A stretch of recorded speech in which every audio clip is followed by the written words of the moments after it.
another story to share, but before I share it, I have a hint about what it's about. Look at the top of my Christmas tree.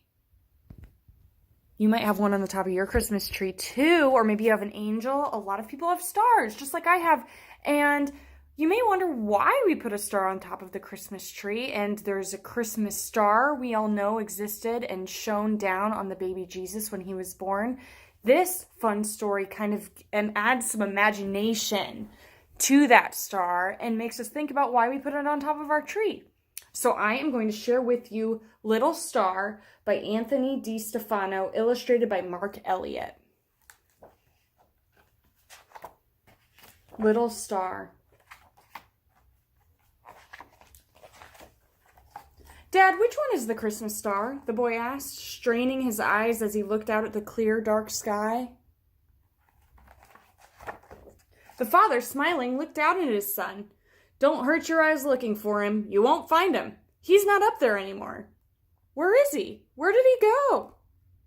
You mean I never told you the story of the Christmas star before? No, Dad, never, the boy shook his head. Please tell me. Well, a long time ago, in the farthest corner of the universe, there was a tiny star. In fact, he was the smallest star in the heavens. His name was Little Star. Here he is down here. Little Star was sad and lonely. The other stars didn't make fun of him. They simply ignored him because he was so tiny. But what can be worse for a star than to be ignored? After all, stars do little more than decorate the sky. They help pass along the evenings by twinkle talk. So the stars. And there was a lot of twinkling going on. The other stars were all talking about a rumor they had heard for ages. A rumor that a king would soon be born on a faraway planet called Earth. Here's Earth down here. It was known that the king had a special message that would change the world forever. As the great day approached, excitement among the stars began to build. A special reward was to be given to the star who could shine the brightest on the night the baby king was born. In preparation, the stars were being cleaned and dusted by long-tailed comets. This made them twinkle and sparkle and give off a much stronger light. All except Little Star, who was being ignored again, despite his tears. Little Star was so sad that his points drooped. How could an undusted star have any chance of winning the reward? Finally, on the coldest night of the year, one of the stars yelled, "It's happening! It's happening! The king is going to be born!" Far below, in the small village of Bethlehem, Little Star could see two people, a woman sitting on a donkey and a man walking beside her. He watched as they searched for somewhere to rest. It was bitter cold, and Little Star felt sorry for them. Wherever they went, no one seemed to want them. People can be cruel too, he thought.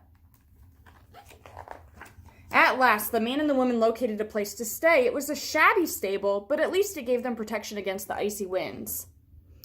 This is a strange way for a king to be born, thought Little Star. Then, with only the silent stars as witnesses, the child was born. The mother wrapped the baby in a blanket and carefully placed him in a straw-filled manger. The baby's name was Jesus. He can't be king, one of the stars said. Kings aren't born poor. We've been fooled. Feeling disappointed, many of the other stars agreed. But Little Star kept looking down at the baby. Suddenly, a thought came to him. I think I understand, Little Star cried out. The baby Jesus is a king. He's just little. Little Star knew that Jesus could have chosen to be born in a palace surrounded by riches, but instead he had humbled himself to be born in a stable. He didn't want to be rich and important. He wanted to be like the poorest of the poor. Jesus wanted to be born little to show all the people of the world that he loved them, no matter how small or poor they were. Of all the stars in the heavens, Little Star was the only one to understand the king's message. His message was love. Little Star's heart began bursting with joy. He wanted so badly to touch the child. Trying as hard as he could, he used all of his strength and might to reach out his light towards the earth. Burning brighter and brighter, he extended his rays down to the village of Bethlehem, into the coldest stable, warming and lighting it with his love. The other stars were amazed. They had never seen little stars so big and bright, but they were scared that he was burning too brightly for such a small star. "Stop!" they all yelled. "Stop, or you'll burn yourself out!" Little Star could not hear their warnings. He was only aware of the child in the cold stable.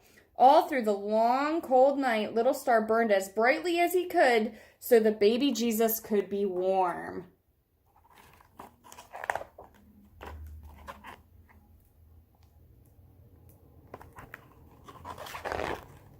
When dawn came, the star that no one had ever noticed was tiny and gray. "Little Star is gone," the other stars cried. "He burned himself out."